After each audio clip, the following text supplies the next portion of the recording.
In August 1944, every serious military analyst in London and Washington was working from the same assumption. The war in Europe would be over before Christmas. The reasoning was not optimism, it was math. The German army in France had just been destroyed. The Falaise pocket alone had killed about 10,000 Germans and captured another 40 to 50,000. Across the broader Normandy campaign, total German prisoners had passed 200,000. The Wehrmacht had abandoned its heavy equipment across 200 miles of road and was running east on foot. Paris had been liberated on August 25th. Brussels fell on September 3rd. Antwerp on September 4th. And American spearheads were crossing into Germany itself by the second week of September. The British Joint Intelligence Committee, looking at all of it, concluded that for planning purposes, organized German resistance in the West would collapse by the end of December. They were wrong by 5 months. In those months, 300,000 more Americans would become casualties. 33,000 of them in a single battle in a forest most Americans have never heard of. The Wehrmacht, which had been a broken army in September, would launch the largest offensive on the Western Front since 1940.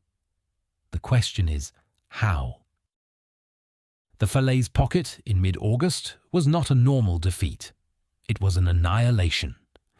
The German 7th Army had been smashed. The 5th Panzer Army was a name attached to fragments.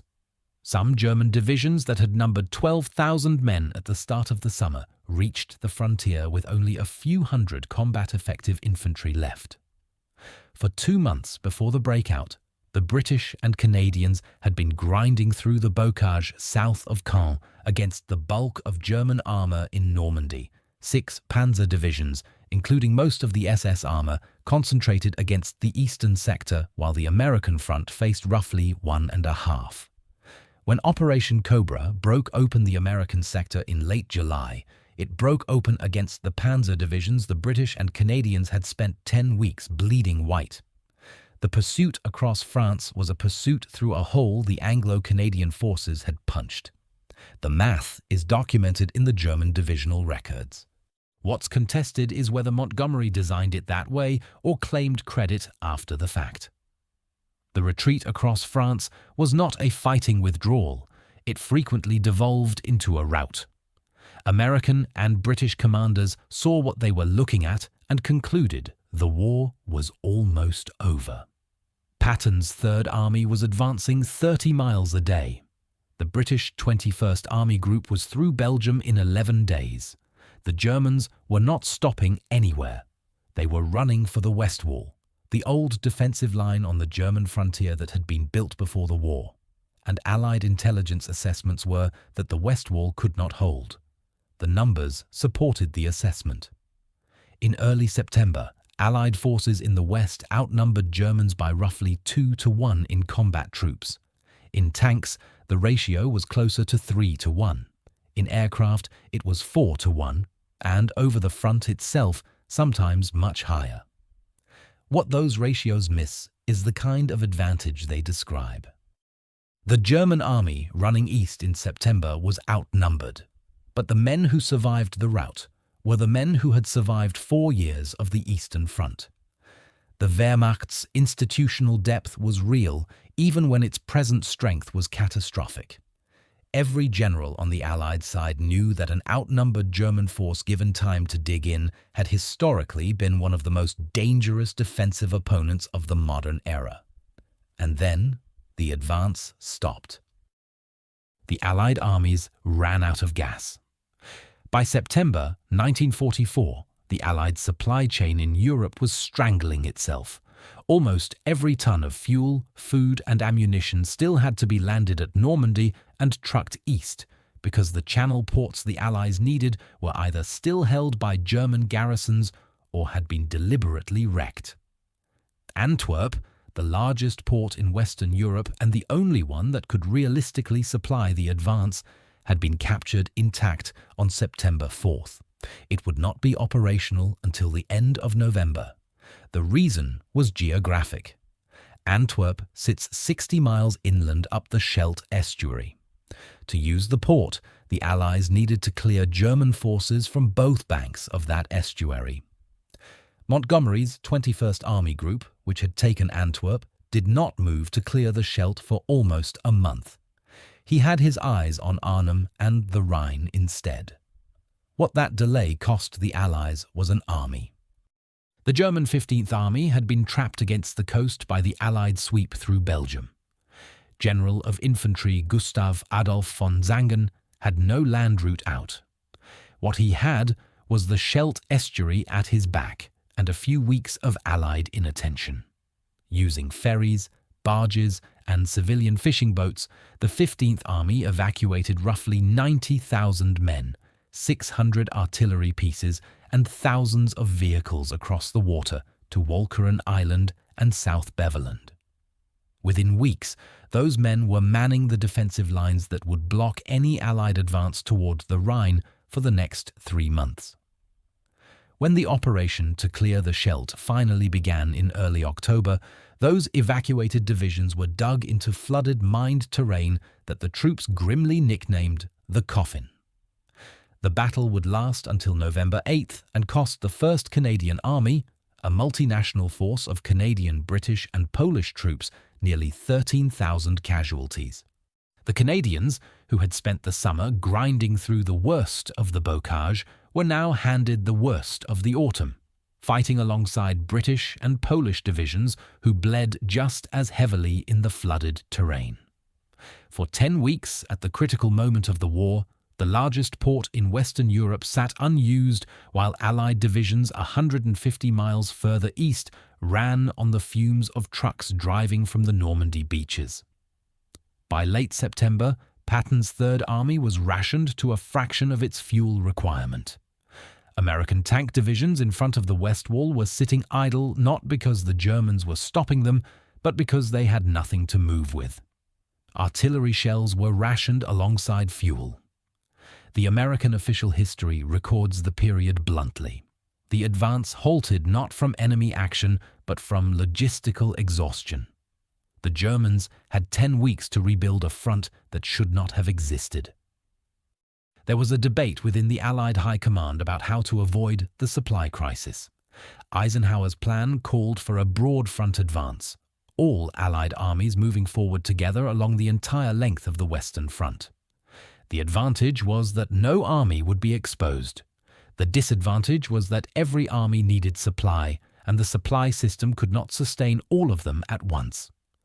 Montgomery proposed an alternative: concentrate the available fuel and ammunition behind a single thrust, his own 21st Army Group, pushing through the Netherlands and across the Rhine into the industrial heart of Germany.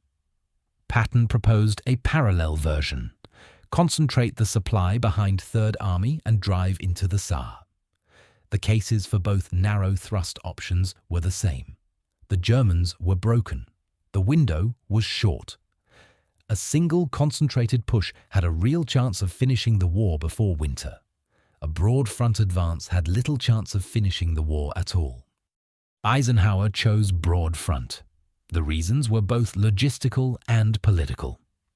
The logistical case, which modern historians like Roland Ruppenthal have argued is the decisive one, was that even a concentrated thrust could not be supplied deep into Germany without a functioning forward port, and Antwerp was still unusable. The political case was that he was running a coalition. Favoring Montgomery would have produced an American revolt. Favoring Patton would have produced a British one. Whichever case mattered more, the broad front was the answer he gave. It was also the answer that gave Germany the winter. Montgomery, given the broad front decision, tried to force a single thrust anyway. The result was Operation Market Garden, the airborne assault on Arnhem in mid-September that has become one of the most famous Allied failures of the war. It came within a few miles of working.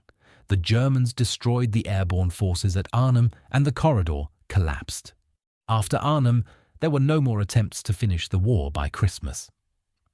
The remainder of 1944 became a grinding frontal slog along the entire Western Front, fought through autumn rain in terrain the Germans had now had 2 months to prepare. Most Americans who know about the European War know Normandy and the Bulge. Between September and December of 1944, the American First Army fought a battle in the Hurtgen Forest along the German-Belgian border that produced more American casualties than any battle on the Western Front before the Bulge that followed it. 33,000 Americans dead, wounded, or missing in 3 months of fighting in dense pine forest. The forest is 50 square miles. It took the Americans 90 days to take it. By the end, divisions were being broken on it and rebuilt and broken again. The mechanism that made the Hurtgen so lethal was simple and terrible. German artillerymen did not aim for the ground. They set their shells to detonate in the dense canopy overhead, raining steel fragments and jagged wood splinters into the open foxholes below. Ernest Hemingway, who observed the fighting, called it Passchendaele with tree bursts. The reason this battle is forgotten is that it achieved none of its strategic objectives. The objective was the Roer River dams beyond the forest, which the Germans could open to flood any Allied advance toward the Rhine. The Americans did not take the dams. They lost a division equivalent of men trying. The men holding the Hurtgen were not the spring divisions of Normandy. They were newly designated Volksgrenadier units, deliberately restructured formations built around veteran cadres from destroyed divisions, filled out with surplus sailors and airmen, and lavishly equipped with assault rifles and Panzerfausts to maximize short-range firepower with fewer men. By every measure of traditional infantry training, these were second-line units, and they held a forest for 3 months against the most heavily supplied army in the world. If improvised German units could do that against First Army, how broken was the Wehrmacht actually? And how badly had the Allies let themselves be stopped? If you're into history that follows the actual mechanics of how wars end, the supply lines, the political decisions, the forests nobody talks about, this is the channel for you. Now, back to the question. In early September, Field Marshal Walter Model stood on the German side of the West Wall with what was left of Army Group B. He had inherited the worst military situation any German commander had faced in the West since 1918. His 7th Army no longer existed. His 5th Panzer Army was a name attached to fragments. The men in front of him had been retreating for 3 weeks. The men behind him in Germany were 16-year-olds. In 60 days, he would assemble the force that launched the Battle of the Bulge. The German army was a state within a state in a way no Allied army was. It had been the primary institution of German society since Bismarck, a professional culture with the best educated officers, the most disciplined NCOs, and a century of doctrine for how to defend without numerical advantage. Britain and the United States, by contrast, had entered the war with armies designed as frontier police and colonial troops. They had built prime-time war machines from scratch, under fire, in 3 years. The Soviet Union had done something similar after losing most of its officer corps to Stalin's purges. What the Wehrmacht still had in fall 1944 was the institutional core that had taken a century to build. That depth was reinforced from above by something far uglier. After the July 20th assassination attempt on Hitler, the traditional aristocratic military culture was purged. National Socialist leadership officers, modeled on Soviet political commissars, were embedded in frontline units. Flying drumhead courts-martial worked the front in the final months, hanging soldiers who retreated without orders from lampposts with placards reading, "I am a coward." The German military executed more than 20,000 of its own men during the war for desertion and similar charges. The United States Army executed exactly 1. The line held in part because the veteran cadre knew how to fight. It also held because the men leading those soldiers knew what happened to deserters. Model worked the system ruthlessly. He stripped quiet sectors for reserves the moment they were quiet. Interior lines meant he could shift those reserves between fronts faster than the Allies could coordinate pressure. He counted on Allied caution to give him the time to do it. He almost always got the time. There was one more factor: the weather. Through October, November, and December, rain and fog grounded Allied tactical aircraft for weeks at a time. The 4-to-1 advantage in aircraft means nothing when the planes cannot fly. The campaign collapsed into a pure infantry and artillery fight on terrain the Germans had selected in weather that favored the defender. By December, Germany had assembled 25 divisions for the offensive that would become the Battle of the Bulge. The Bulge is usually remembered as Germany's last gasp. It is more accurately understood as the proof that the line was held. An army with no reserves cannot launch an offensive of 250,000 men. Germany did. It failed strategically. It never came close to its objectives at Antwerp, but it failed only after running for 6 weeks through Allied positions, killing 19,000 Americans and taking the entire Allied command by surprise. The Wehrmacht of December was not the Wehrmacht of August. It was something stranger, a wrecked army that had been given enough time to become dangerous again. The line was held because the Allies handed it back. The Scheldt sat uncleared, the supply chain strangled itself, the narrow thrust got argued away. And the German army still had enough left in its professional core, its internal terror, and its ideological commitment to take what it was given. Each of those decisions, by itself, probably ends the war by Christmas. Together, they made the war run through May of the following year. It was very close. What made the German army hard to beat was also what put Germany in 2 world wars in a generation. So which mattered more, the dysfunction that handed Germany the time, or the institution that knew what to do with it? Drop where you land in the comments. Subscribe if this changed how you think about how the war in the West actually ended. Thanks for watching.